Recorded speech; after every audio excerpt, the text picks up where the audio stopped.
어버이주일 예배드리는 여러분들, 우리 옆사람과 가면 이렇게 인사하시죠? 있을 때 살합시다. 있을 때 살합시다. 하늘 배웁니다. 계실 때 살합시다. 미국의 28대 대통령이 윌슨이라고 하는 대통령인데요. 아버지가 일찍 돌아가셨대요. 그래서 홀어머니가 빨래 빠가주는 일하고 삭바느질 하면서 이 아들을 뒷바라지한 거예요. 이 아들이 어머니의 뜻을 받들어서 공부를 열심히 해가지고 학교 때 늘 1등을 했대요. 고등학교 때도 수석을 한 거예요. 미국은 고등학교 때 수석을 하면 졸업식 때 많은 학생들 앞에서 연설을 한대요. 그만해 대통령이 이렇게 이름 사인을 한 메달을 수여받는 거예요. 윌슨이 너무너무 좋아가지고 엄마한테 자랑했어요. 그리고 어머니께 졸업식에 오시라 그랬더니 어머니가 다른 일이 있어서 못 가겠다는 거예요. 못 가겠다는 이유는 아들의 장래 앞길에 자기의 모습을, 누추한 모습을 보이고 싶지 않았던 거예요. 또 더 중요한 것은 아들의 그 졸업식 때 입고 갈 옷이 없는 거예요. 졸업식을 하는데 연설을 마치고 금메달을 목에다 걸었어요. 어머니가 안 간다고 그랬지만 아들의 졸업식을 너무너무 보고 싶어서 몰래 그 졸업식에 참가해가지고 저 보이지 않는 구석에 무더기 옷을 입고 앉아 있었던 거예요. 그 모습을 윌슨 대통령이 보고는요, 연설을 다 마치고 내려오더니 누더기를 입은 초라한 어머니 밑에 가서 자기의 그 금메달을 빼가지고 어머니께 걸어드리면서 이것은 내가 걸어야 될 것이 아니라 나를 위해서 희생하신 어머니가 걸어야 될 메달입니다 라고 어머니께 걸어주는 그 모습을 보면서 모든 학생들이 모였던 오늘 학부모님들이 뜨거운 눈물을 함께 흘리면서 박수를 쳤다고 하는 유명한 일화가 지금도 전해지고 있어요. 오늘 어버이주일을 보내면서 어떻게 그 어머니만 그렇게 했어요? 그 부모님만 그렇게 했어요? 저와 여러분의 모든 어머니, 아버지가 우리에게 메달을 걸어 드리기에 부족함이 없는 줄 믿으시기 바랍니다. 오늘 그런 마음으로 우리는 뜻따르는 자식도 되고 때로는 부모도 됐지만 오늘 이 시간을 통해서 부모 노릇 잘하고 있는지 자식 노릇 잘하고 있는지 다시 한번 우리의 교도의 점수를 내보는 귀한 예배가 말씀이 될 줄 믿으신 여러분들 되시길 바랍니다. 여러분들 앞에 서서 목회하면서 여러분들 앞에서 설교를 해야 되는 저는요 직업병이 있어요. 잘 전하는 것이 아니라 바르게 전해야 된다고 하는 이 사명감 때문에 토요일 날은 너무 신경이 하루 종일 긴장해요. 아마 온 근육이 다 마비되는 것 같아요. 주일날 오후 예배 끝나야지 마비가 풀리는 것 같아요. 제가 공부할 때 우리 교수님이 강대상에 쓰는 것이 교수대에 쓰는 것보다 더 어렵게 생각을 해라. 그 말이 잊혀지지가 않아요. 1년 365일 설교하면서 늘 부담이 되고 늘 저한테는 어려워요. 그런데 1년 중에 가장 힘든 어려운 그런 설교가 이 어버이날 설교예요. 왜냐하면 제가 불효자이기 때문에 그래요. 저희 어머님 이북에서 피난 오셨어요. 문암동료 외동딸이었대요. 지금도 저희 고모님이 저희를 만나면 하시는 말씀이 있는데 저희 고모님이 저희 어머니 집에 가봤다는 거죠. 근데 정말 12대문을 들어가더래요. 그런 집에 사셨어요. 근데 일사후퇴 때에 피난 오셨어요. 그래서 피난민이니까 형편이 여의치 않아가지고 방 한 칸 겨우 얻어가지고 이북에서 피나온 시어머니 시아버지 쭉 한 방에서 자는 거예요.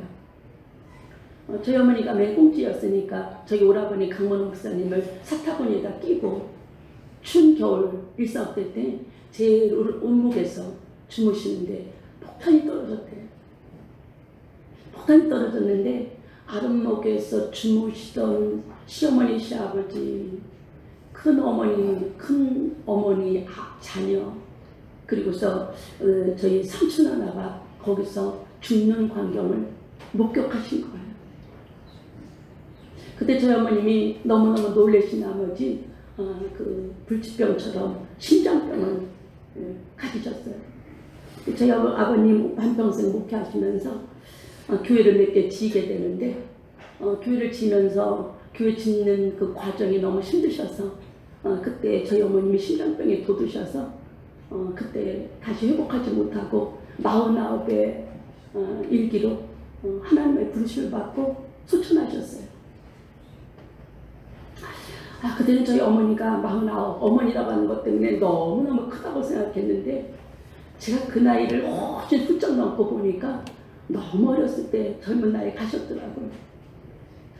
단건 세월이 약이라고 세월이 지나면 다 그리 희미해진다고 그러는데 어머니라고 하는 존재는 그렇지 않더라고요. 세월이 갈수록 더 생각나고요. 더 그립고요. 더 보고 싶고요. 그것이 어머니라고 하는 존재더라고요. 그래서 제가 이렇게 어머님하고 같이 교회 나오시고 이렇게 또 말을 하고 그러시는 분들을 보면 그렇게 부러울 수가 없어요. 또 앞에 이렇게 따님하고 며느리하고 가면서 잠깐 대화를 나누시고 가시는 모습을 보면 제가 뒤에 서서 한참 물끄러미 쳐다보고 그러다가 오곤 해요.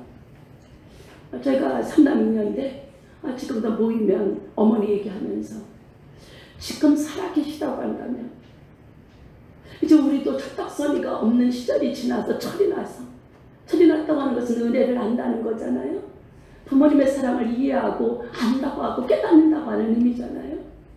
지금 살아계신다고 한다면 우리가 너무너무 잘해드릴 텐데 뭐가 이렇게 급해서 일찍 가셨는지 지금도 그 아쉬움을 우리가 이야기하고 있어요. 우리 방식에 사랑하는 여러분, 철이 나서 주님 어머님 앞에 잘하려고 하니까 어머님은 계시지 않더라고요. 우리 오늘 방식에 사랑하는 여러분들, 오늘 어버이 주일을 보내면서 부모님이 살아계신 분들 더 감사하세요. 돌아가셔서 효도할 기회가 없는 분들은 어머니의 그 사랑을 기억하면서 웨스트민스턴 소유리 문답에서는 우리 부모님을 그저 육신적으로 나아진 부모님으로 한정하지 않았어요. 더 넓은 의미로서 부모님들이 계시는데 우리에게 지식을 가르쳐주는 스승님도 우리가 섬겨야 될, 공경해야 될 부모님이에요. 또 영적인 부모와 교회의 영적인 리더들이 여러분들에게 부모예요. 또 나라에 세우신 대통령과 지도자들도 우리가 공경해야 될 부모라고 말씀하고 있어요. 디모데전서 5장 말씀해 보면 바울 사도가 디모데에게 늙은이들에게 아비처럼 대하고 어미처럼 대하라고 말씀하고 있어요. 우리나라에 고려장이 있었다고 그러죠. 근데 고려장이 없어진 그런 계기를 이야기하고 있더라고요. 적당한 나이가 되면 산채로 들에 갖다 버리든지 깊은 산속에 갖다 버리는 것이 고려장이 되는 거죠. 왜냐하면 먹고 살기 힘든 시대에 되어졌던 일이라는 거예요. 근데 한 아들이 아버지를 지게다 지고 자기 아들을 데리고 깊은 산속에 버리기 위해서 갔다는 거죠.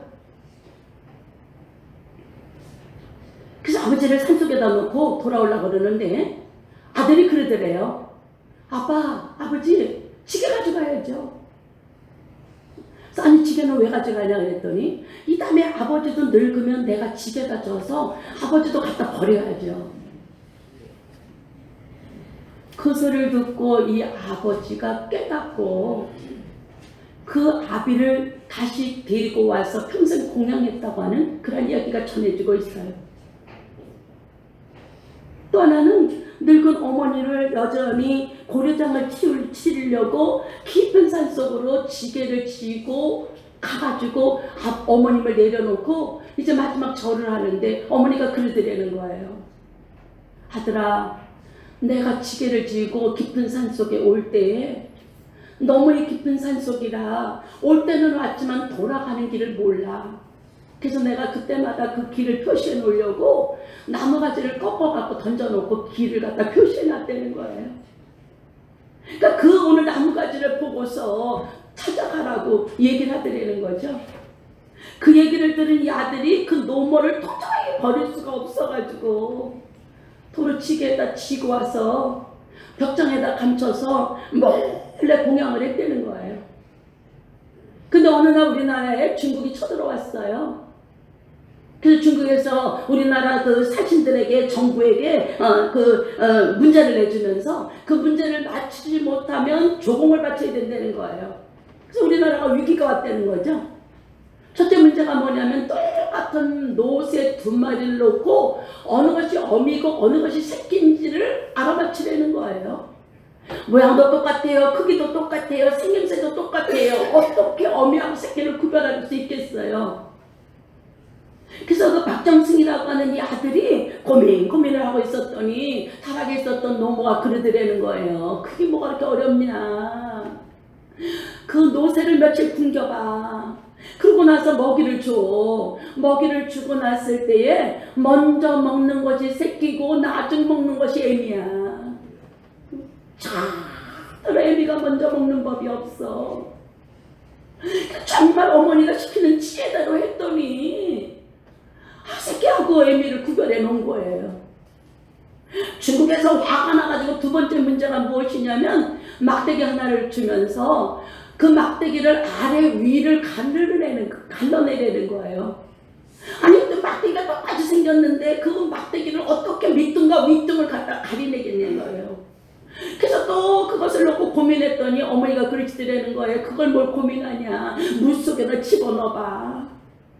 뿌리 쪽에 있었던 것은 물을 빨아들이는 성질이 있어서 밑으로 갈 거고 그 아니면 위로 떠올라 그러더라는 거예요. 그래서 어머니의 말씀대로 했더니 정말 위아래를 구별한 거예요.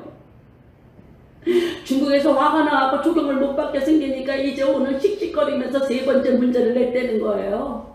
세 번째 문제는 무엇이냐면 불에 탄 그런 그 재를 가지고 새끼줄을 꼬라는 거예요.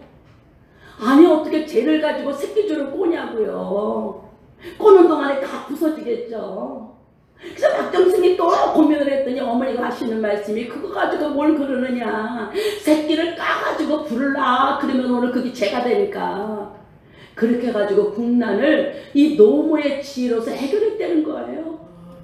임금님이 그 소리를 듣고 어떻게 해서 그렇게 지혜로운 오늘 그런 것을 알아내가지고 이렇게 국가적인 위기를 갖다가 노면할 수 있었느냐 그랬더니 그때 다름이 아니라 내 지혜가 아니라 우리 어머니의 지혜라고. 그 소리를 듣는 임금님이 고려장을 폐지했다고 하는 그런 이야기가 전해지고 있어요. 하나님께서 이스라엘 백성들을 애굽에서 구원해내시고 그리고서 시내산에다 갖다 놨어요. 시내산에서 1년 조금 못 거쳐하면서 하나님께서 지도자인 모세를 시내산으로 부르셔가지고 그때에 구원받은 하나님의 자녀들이 천국 시민으로서 지켜야 될 그런 십계명을 주셨어요. 우리가 잘 아는 대로 첫째 계명 하나님에 대한 거예요. 둘째 계명 사람에게 대한 거예요. 그래서 하나님에 대한 것과 사람에 대한 것을 정확하게 구별해 주시는데 인간관계에서 제일 먼저 하늘과 땅을 연결하는 계명이 무엇이냐면 네 부모를 공경하라는 거예요. 하나님은 영이시기 때문에 보이지 않아요. 그래서 하나님께서 생명의 대리자로 우리에게 생명의 수여자로 우리에게 대신 보내주신 분이 누구시냐? 부모님들을 우리에게 주셨다고 말씀하고 있어요. 그래서 우리 오늘 방주께 사랑하는 여러분들이 제일 먼저 공경해야 될 분이 하나님이시고, 그 다음에 하나님의 대기자로서 공경해야 될 것이 우리를 낳으시고 길러주시고 희생하시고 헌신하신 어버이라는 거, 여러분들에게 오늘 깨달아지는 시간이 되시기를 바랍니다. 어버이에게 공경하게 될 때에 하나님께서 에베소서 6장 말씀에 보니까 이것이 약속 있는 첫 계명이니 부모에게 공경하고 부모님 앞에 순종하는 자들에게 이 땅에서 무엇을 하든지 잘 되고 장수한 복을 주시겠다고 약속하셨어요. 우리 오늘 방주에 사랑하는 여러분들이 이 어버이주를 맞이해서 날 낳으시고 기르신 부모님에게 순종하는 것이 곧 하나님의 말씀에 순종하는 것이라는 것을 깨닫고 오늘 하나님 앞에 효도하고 부모님 앞에 효도함으로 이 약속의 복을 받아서 누리는 축복이 여러분들에게 임하시는 시간이 되시기를 바랍니다. 19세기까지는요 절대적인 가치를 믿는 사람이나 믿지 않는 사람이나 지켰다는 거예요. 그 절대적인 가치 중에 하나가 부모님 앞에 효도하는 거예요. 근데 20세기를 맞이해가지고는 절대적인 가치가 다 무너졌다는 거예요.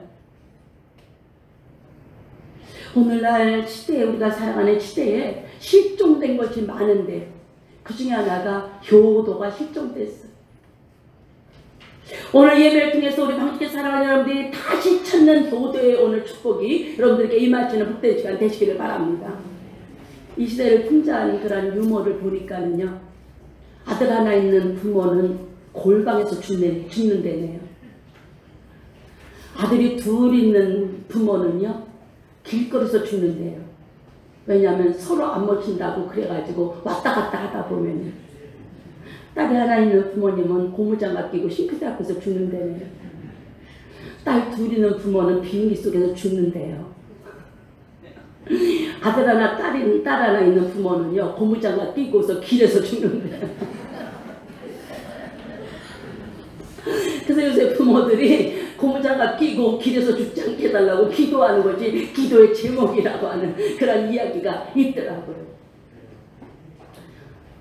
우리 방주께 사랑하는 여러분들, 그저 명절이라고 무슨 때라고 봉투에다 돈 몇 푼 주고서 효도라고 생각하신다고 한다면,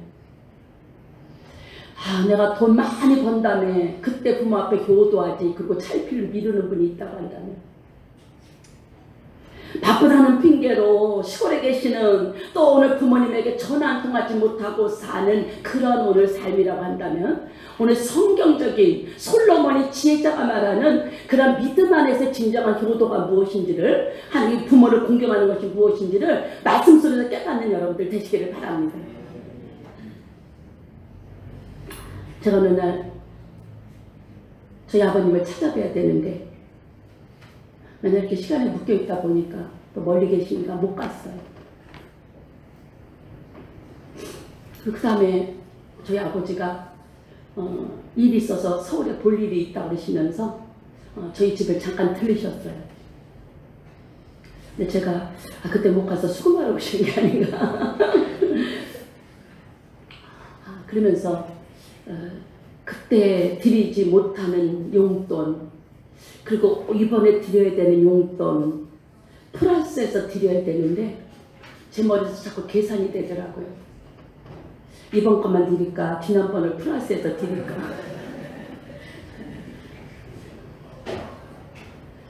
그러다가 나도 별 수 없구나.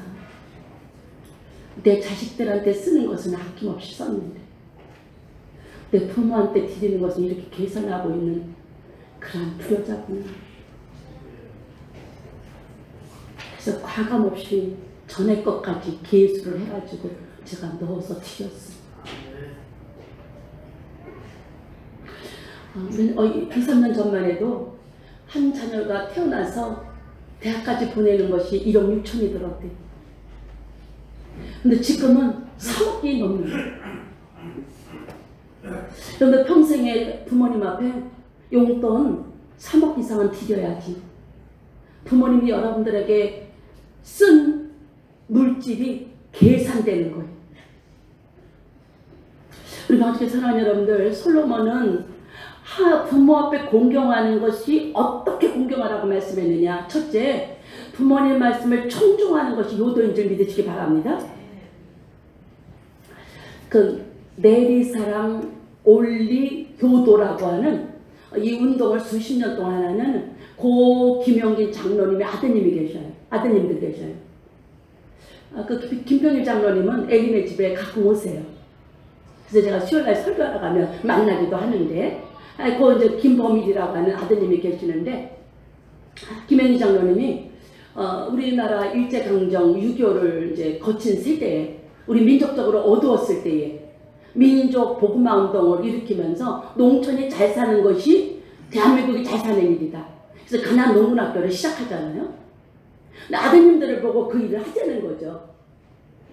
이 아드님이 16살 때에 현실과 자기의 꿈을 이루고자 하는 이상 때문에 그 중간에서 갈등을 하면서 가출했다는 거예요.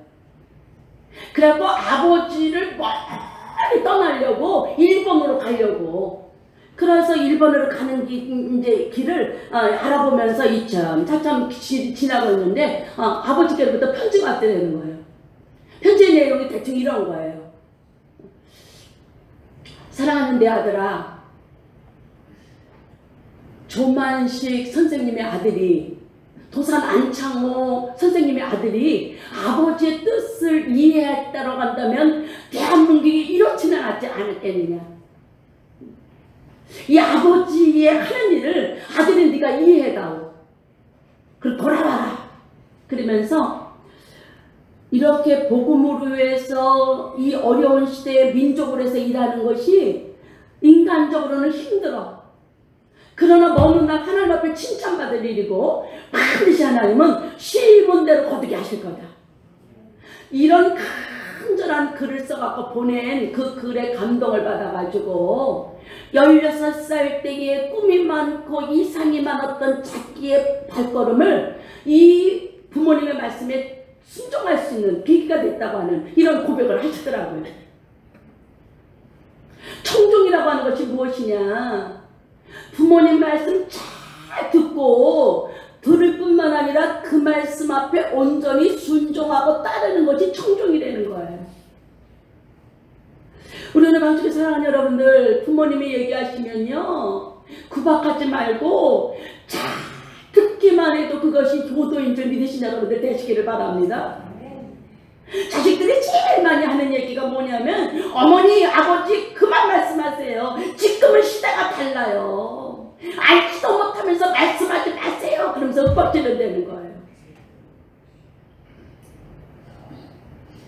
부모님들이 여러분들하고보다는 덜 똑똑해요. 세상에 지식은 없어요. 그러나 세상을 산 지혜가 있기에 부모님들 말씀에 순종하면 하나님이 약속하신 축복이 여러분들에게 임하게 될 줄 믿으신 여러분들 되시기를 바랍니다. 삼국유사에 보면 이런 얘기가 나와요. 한 아버지가 아들이 셋이 있었대요. 그만하니까 결혼을 다 시켰는데 며느리들이 거의 동시에 자녀를 낳은 거예요. 어느 날 아버지가 부르더니 그러더라는 거예요. 야, 내가 너무너무 늙었는데 나 오래오래 살고 싶다. 너희들 자식은 또 남은다니까 자식 산에다 갖다 묻고 며느리 젖을 내가 먹고 오래 살고 싶다 그러더라는 거예요. 첫째 아들이 그 소리를 듣고요 우리한테 망령 났다고 그러면서 윽박질리더니 가버리더라는 거예요. 둘째 아들을 불러갖고 그 소리 했더니요 똑같은 말 하면서 이런 죄 거절해버리더라는 거예요. 그러나 셋째 아들에게 얘기를 했더니 며느리하고 곰곰이 한참 생각을 하더니 자식은 또 남은 데 아버지는 한 분밖에 없어. 아버지의 뜻대로 하겠다고 그 갓 나서 얼마 안 된 자기 자식을 아버지의 명령대로 산에 가서 묻겠다고 그러더라는 거예요. 그랬더니 아버지가 같이 가자. 내가 이 아이를 어디다 묻는지 봐야 되겠다. 그럼 내가 묻을 장소를 가르쳐 주겠다. 그러더라는 거예요. 그래서 산속에 올라갔어요. 아버지가 얘기하는 거 여기 파라는 거예요. 아들하고 며느리하고 그걸 팠어요. 자기 자식 묻으려고. 그 며느리 젖을 아버지를 먹여가지고 장수하게 만들려고. 잠을 파다 보니까 뭐가 덜컹해. 그래서 보니까 황금종이 나오더라는 거예요. 아버지의 마음은요, 그거 손주를 죽이려고 그러는 게 아니에요. 부모들이 자식들의 효도하는 마음을 받으려고 했던 거예요. 우리 방송에 사랑하는 여러분들, 아브라함의 자식이 이삭이죠. 100살 때 하나님이 주셨어요. 하나님께서 어느 날 아브라함에게 명령하시기를 그 사랑하는 아들을 갖다가 모리아산에 가갖고 하나님을 위해서 번제로 바치려는 거예요. 하나님의 명령을 들었던 아브라함은 사라고 의논하지도 아니하고 아침 일찍에 일어나가지고 3일길을 걸어가지고 하나님이 명령하신 그 장소에 와갖고 아브라함을 잡아서 하나님 앞에 드리려고 했어요. 성경의 뒷이야기에 읽어보면 아브라함이 이삭에게 이랬다는 거예요. 이삭아, 내가 너를 너무너무 사랑하는 거 알지? 이삭이 예. 네 생명보다 더 사랑하는 거 알지? 아버지 알죠? 그런데 어떻게 하면 좋으니? 내가 사랑하는 하나님께서 너를 잡아가지고 번제로 하나님이 받기를 원하신대. 하나님의 명령에 나는 순종해야 돼. 그렇게 얘기했더니 이삭이요, 아버지 알았습니다 하고 단으로 올라갔다는 거예요. 우리가 방송에 사랑하는 여러분들, 아브라함의 믿음도 중요하지만 이삭의 순종이 있었고 그 순종하는 아들을 통하여 진점의 아들인 야곱이 태어나 그 야곱의 12아들을 통하여 저와 여러분이 구원받는 놀라운 오늘 축복을 받은 줄 믿으신 여러분들 되시기를 바랍니다. 두 번째는 부모님을 경히 여기지 말아야 합니다. 태어나고 아버지가 왔대요. 그랬더니 아들 녀석이 그냥 멀뚱멀뚱 쳐다보고 인사도 안 하는 거예요. 옛날에 우리 자랄 때는 어른도 없었잖아요. 출근할 때 일어나서 인사해야 되고 퇴근하면 쫙 서서 다녀오셨냐고 인사해야 되잖아요. 응? 그런데 인사도 안 하고 멀뚱멀뚱 쳐다봐서 아빠가 그랬다는 거예요. 야 이놈아, 아빠 왔는데 인사를 해야지. 그랬더니 아들이 이리 들이는 거예요. 먼저 본 사람이 인사하면 안 되나요? 시집보낸 딸이 어머니한테 와 친정엄마한테 와갖고요. 10월도에 그냥 얘기를 하면서요. 불평불만을 늘어놓더래요. 그러면서 하는 말이 엄마 왜 에덴 동산이 낙원인 줄 알아요? 왜 그러냐 그랬더니 하와에게는 시어머니가 없었잖아요. 그래서 낙원이에요 그랬다는 거예요. 여러분들 우리나라가 급속도로 지금 고령화 사회가 되고 있어요. 2020년 내년도에 가면 60%가 노인인구라는 거예요. 그런데 부모님들의 권위는 지금 땅에 떨어지고 있어요. 부모님을 경히 여기지 말라고 하는 말은 우습게 여기지 말아라, 시시하게 여기지 말아라, 무시하지 말아라, 이런 뜻이 들어있어요. 어떤 그런 통계 조사한 것을 보니까 요즘 부모님들이 아들에 의해서 42.1%가 무시를 당한대. 14.4%가 딸에 의해서 무시를 당한대. 6.8%가 며느리에 의해서 무시를 당한다는 거예요. 우리 오늘 방송에 사랑하는 여러분들, 날 낳으시고 부모 기르신 여러분들이 어떻게 우리 권사님들 기도하셨지만 부모님 없이 내가 이 땅에서 생명을 쉬어받고 이 땅에 존재하겠어요? 하나님께서 어떤 부모 조건으로 순종하라고 말씀하시지 않으셨어요. 부모에게 순종하라는 거예요. 중국에 효자들 뽑은 24명을 기록한 기록이 있는데 거기에 보면 맹종설순이라고 하는 사자 고사 성어를 만들어낸 그런 분이 있는데 이 맹종이라는 사람이 어머니가 노모가 아픈 거예요. 봄, 여름, 가을, 겨울도 몰라요.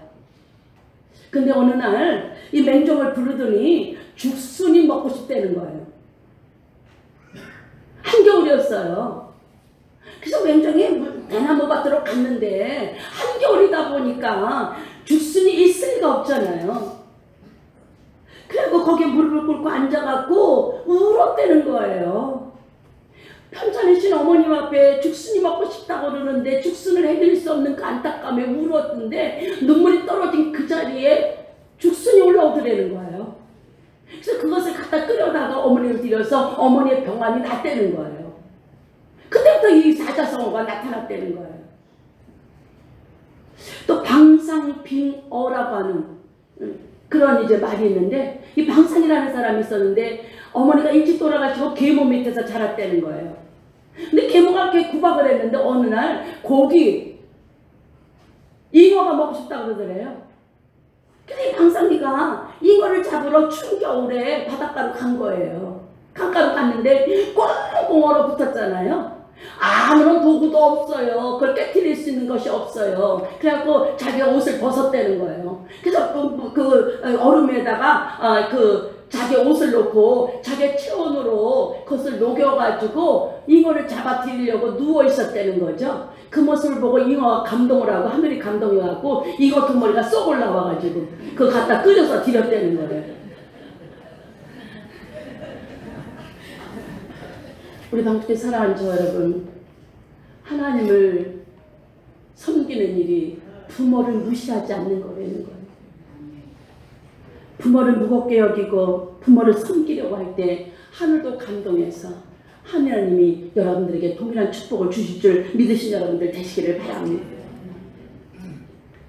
마지막으로 부모님을 기쁘게 하는 것이 효도인 줄 믿으시기 바랍니다. 상가 승무 노인 곡이라고 하는 이야기가 있어요. 우리나라 그 숙종 때 되어진 일이에요. 숙종이 이렇게 평상복을 입고 자명을 했다는 거예요. 그런데 한 그런 오막살이에서 막 우는 울음소리가 나는 거예요. 그래서 이게 무슨 일인가 하고 가봤다는 거죠. 그랬더니 상복을 입은 아들이 춤을 추는 거예요. 머리를 박박 깎은 승려가 춤을 추고 상복을 입은 아들이 노래를 부르는 거예요. 그 모습을 보고 노인이 그냥 눈물을 흘리면서 탄식을 하는 거예요. 그래서 숙종이 가가지고 물어본 거예요. 이게 무슨 일이냐고. 그랬더니 어머니가 먼저 돌아가셨어요. 홀씨 아버지만 모시고 있는 거예요. 제삿날이 됐어요. 제사상을 차릴 수 있는 돈이 없어요. 그래서 고민하다가 며느리가 머리를 싹 깎아갖고 머리를 팔았다는 거예요. 그래갖고 제사상을 차린 거예요. 그리고 홀로 남아있는 아버지를 기쁘게 하기 위해서 아들이 그 앞에서 춤을 추는 거예요. 노래를 부르는 거예요. 며느리는 춤을 추고 있는 거예요. 그 모습을 효도를 받고 있는 그 아버지가 너무너무 안타까워서 눈물을 흘리고 있는 그 현장이었어요. 그 모습을 보고 숙종이 너무너무 감동을 받아가지고 이제 오늘 과거를 보는데 이 아들에게 과거를 보라고 연락을 했다는 거예요. 그래서 그 과거의 문제가 무엇이냐면 상가승무 노인곡이라. 아들은 노래를 하고 며느리는 머리를 깎고 춤을 추고 노인은 거기서 탄식하며 곡하는 이거 다른 사람들은 어떻게 알겠어요? 근데 이 아들은 알잖아요. 자기 얘기니까. 그래서 이 문제를 풀어가고 장원급제를 해서 벼슬을 했다고 하는 이야기가 전해 내려오고 있어요. 우리 방주께 사랑하는 여러분, 부모님을 기쁘게 하는 것이 하나님을 기쁘게 하는 것인 줄 믿으시기 바랍니다. 그래서 골로새서 3장 20절에 바울 사도가 골로새 교회에게 자녀들아 모든 일에 부모님 앞에 순종해라. 이것이 주님을 기쁘게 하는 것이니라. 하나님이 가장 기뻐하는 것이 무엇이냐면 우리 믿음의 자녀들이 예수 참 믿는 거. 오늘 말씀에 보니까 진리를 팔지 말아라. 여러분 오늘 믿음을 어떤 세상의 쾌락과 어떤 것들에게 바꾸지 말라는 거예요. 그래서 예수 잘 믿는 자녀. 여러분 오늘 이렇게 주변을 보면 믿는 부모님들도 예수 잘 믿는 자녀들을 기뻐하지만 믿지 아니하는 부모님들도 핍박하는 그런 가정에는 예수 잘 믿는 것 믿지 않는 부모님들도 기뻐하고 즐거워한다는 거예요. 그렇게 함으로 우리가 믿는 믿음을 통하여 부모님들도 구원시킬 수 있는 기회가 된다는 거예요. 우리 오늘 박수께 사랑하는 여러분, 부모님들을 기쁘게 해드리는 여러분들 되시길 바랍니다.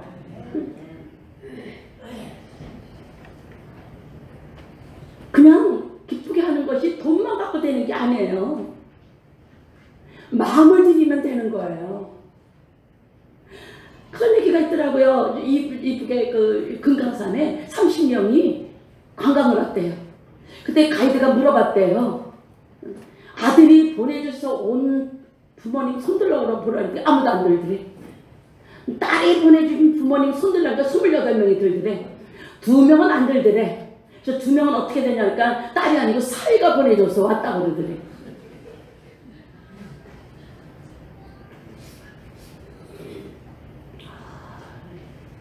병원에 이렇게 어르신들이 가는데 부모님들이 제일 하기 어려운 말이 돈 없다는 말이래. 그리고 아프다고 하는 말이래. 그리고 외롭다고 하는 말이라는 거예요. 어떤 며느리가 어버이날을 맞이해서 어머니를 병원에 모시고 갔다는 거죠. 그랬더니 이제 노인네들이 자기네들끼리 얘기를 하면서 이 어머님이 그러더라는 거예요. 나는 진찰도 받지 않았는데 다 났어. 아니 진찰도 안 받았는데 왜 다 났냐고 그랬더니 며느리가 나를 병원까지 데리고 왔어. 며느리가 병원까지 데리고 온 그 자체로 어머님은 다 났다는 거예요. 며느리도요. 시어머니 병원에 데리고.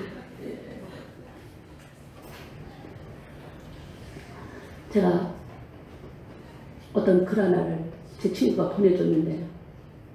교도소에 수감된 그 아들의 그 애끓는 사모곡이 어머니의 눈물이라고 하는. 이 아들이 어머니가 평상시에 말씀하신 말씀을 듣지 않다가 좋지 않은 일로 엮여갖고 감옥에 간 거예요. 그런 어느 날 어머니가 면회로 오신 거예요. 접견실에 이렇게 앉아있는데 어머니가 고개를 떨치고 그냥 하염없이 눈물만 흘리는 거예요. 피눈물을 흘리시는 거죠. 어렵게 입을 열어서 한 말이 죽지 그 한마디 하시는 거예요. 근데 접견 시간 내내 아무 얘기도 하지 아니하고 나머지 성경책을 하나 던져놓고 가신 거예요. 그러고 나서 그 어머님은 다시는 교도소에 나타나지 않는 거예요. 면회를 안 오시는 거예요. 그리고 얼마 있다가 형이 왔어요. 형에게 어머니가 그러면 그렇지. 어머니조차도 나를 버렸지. 그랬더니 이 형이요. 이 철딱선이 없는 거사. 어머니가 네가 감옥에 들어온 그날로 아들을 감옥에 보낸 것은 그 아들의 죄가 아니라 내 죄라고 그러면서 아들이 감옥 생활하는데 내가 어떻게 뜨뜻한 방에 있겠냐고 그날부터 방에다가 불도 넣지 아니하시고 거기서 엎드려 하나님 앞에 기도하면서 자식의 죄가 내 죄, 애미의 죄니까 하나님 앞에 용서해달라고 식음을 전폐하고 그 아들을 위해서 눈물로 기도하다가 몸좀 누워가지고 아프셔가지고 연로하셔가지고 지금은 병상에 있다는 거예요. 이야기를 듣고 나서야 이 아들이 정신을 차리고 어머니가 던져주고 간 성경책을 읽기 시작한 거예요. 그래서 성경을 읽다가 깨달았어요. 어머니의 그 눈물이 우리 인간을 향하신 죄를 향하신 하나님의 눈물이요. 어머니의 그 사랑이 우리 죄인인 우리를 포기하지 아니하시는 하나님의 십자가의 사랑이라는 것을 깨닫게 될 때 그가 눈물로 통곡하고 회개하고 새 사람이 되었다고 하는 그런 이야기를 전해 들을 수가 있었어요. 우리 방주께 사랑하는 여러분들 선포합니다. 여러분들 인생 여러분들 뜻대로 절대로 안 돼요. 하나님의 뜻대로 되는 줄 믿으시기 바랍니다. 그러나 하나님 말씀에 순종하고 하나님의 법도를 따르는 자들에게 하나님은 반드시 약속하신 축복을 주시는 분인 줄 믿으신 여러분들 되시기를 바랍니다. 더 늦기 전에 미루지 마시고 여러분들 효도하고 싶어도 절대로 부모님은 그 자리에 계시지 않아요. 있을 때 잘 하시는 잘 섬기시는 여러분들 되셔서 하나님 약속하신 이 복을 받아 누리는 효자들 효부들이 될지어다.